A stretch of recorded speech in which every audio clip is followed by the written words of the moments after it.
going on YouTube? This is Seth here, backing up again with another video. This is my third video of today after being gone for at least 3-4 months. So this video is going to be about gear mesh and how to set gear mesh, what tight gear mesh can do and what loose gear mesh can do. Okay, so here goes the principle. So you want your spur gear and your clutch bell to obviously be in contact, but you don't want the clutch bell and spur gear so close together it's gonna cause a tight mesh if they're too close together, and if they're too far away from each other, like this, it's gonna create like a very, very loose mesh. So it's better for me just to show you by tightening the engine down instead of just moving it around. So give me a second, everybody. I just got a camera here. It's just a simple old iPhone, nothing really fancy. So let me get my screws ready, Loctite. You gotta hold it. Remember, you guys gotta hold the engine while you do it.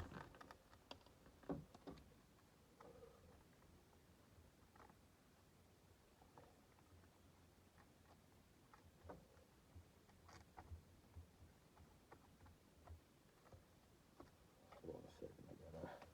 There we go. Didn't have the engine really aligned. I'm just gonna start by threading these screws for the engine mount down over here. I'm gonna try my best to show it, which I really can't right now, so bear with me on that. Gotta thread these on.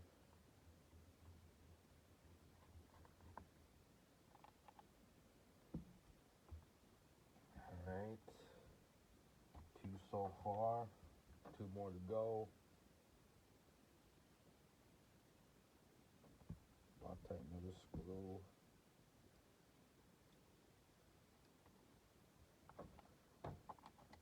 I'll tighten this screw. Gotta hold that engine while doing so.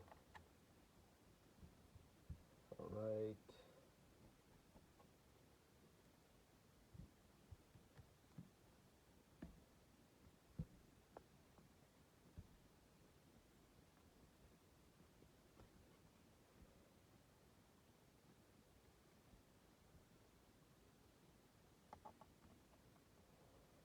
Hold the engine down. I'm gonna tighten it completely. I'm gonna show you guys what the result is.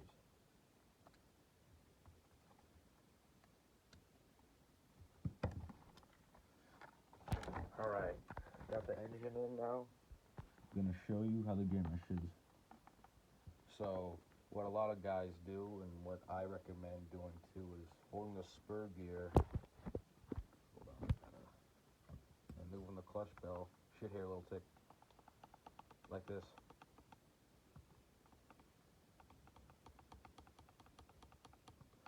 Could be a little bit better. I could get it a little bit more loose, but I feel like that's okay.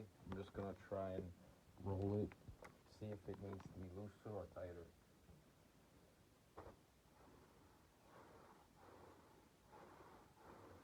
Nope, that's actually pretty good for my liking. I don't like it too loose or too tight, so I'm gonna tighten these down completely.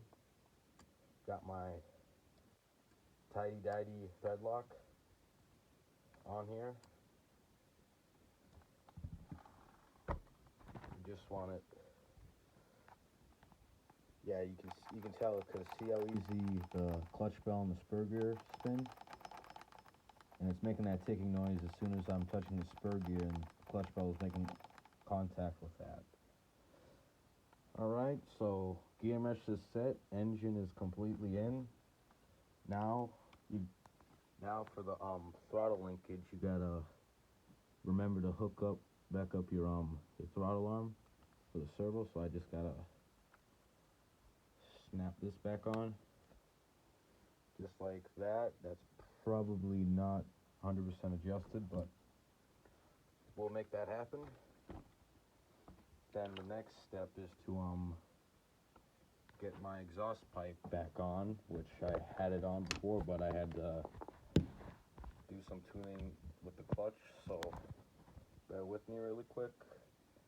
I use 3-in-1 to lube up my gasket here so it slides on easier, so I'm just gonna pour a little on my hand and I just rub it around like that. See it getting all lubed up and wet? Make sure it's like that. Then what I do next is I put my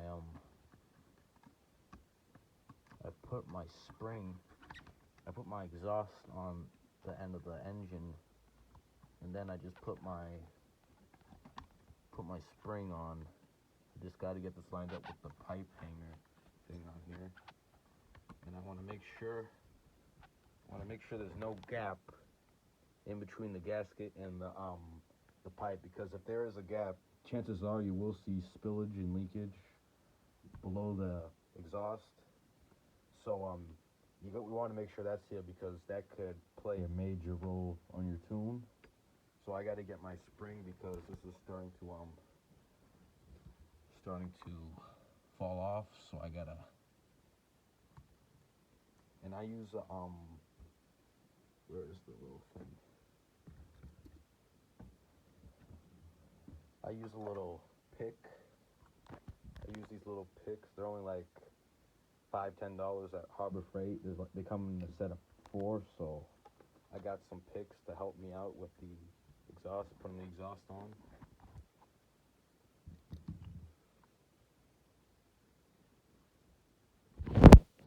It's kind of hard to do, so sorry guys for the camera. It's just I really don't have a good camera, and there's no one here to hold the camera for me, so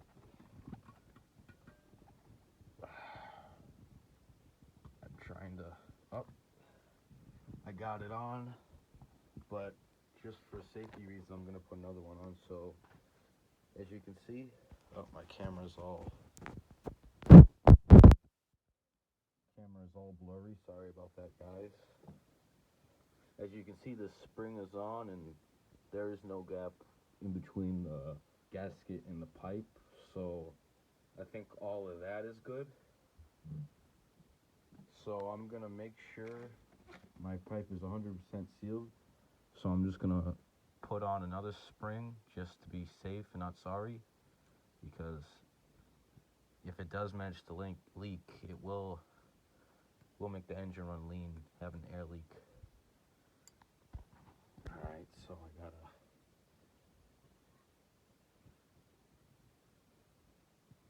Oh, that leak wasn't. Hold on a second. I put this one in the wrong one.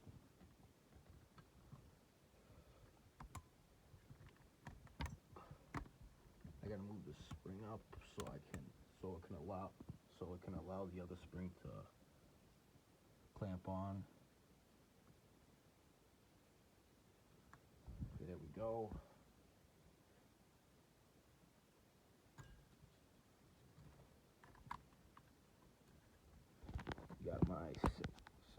Got my second spring here. Gonna put it on like that. This camera work sucks. I'm very sorry, guys. I'm very sorry. Let me see if I can put it so it can just stick. Alright, I'm just probably gonna leave it there.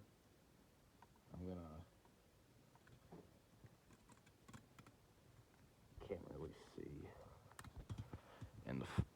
And it figures the phone is in my way. Oh. Oh, I got it. Yep, I got it. So I have 2 springs there. I gotta fix them both so both align. Yep, so make sure no gap. We are good on that. clutch bell in spur gear seemed to be pretty good. Got the pipe hanger on. And if anyone is wondering where I got this pipe hanger from, I got it from redsracing.com. I might put a link in the description. Who knows? So yeah, I gotta put my fuel lines on, which is the last part.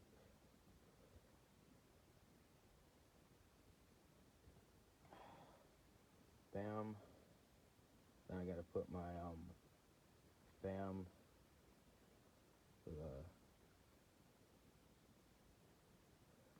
And there you go. The engine's back in. I gotta clean my filter.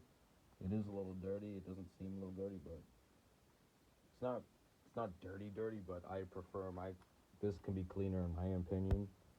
So yep, this is the truck you see. Spins freely. No binding, no nothing. Alright guys, that's all I have for right now, and as always, until next time, I'm out, and I will see you on the next one.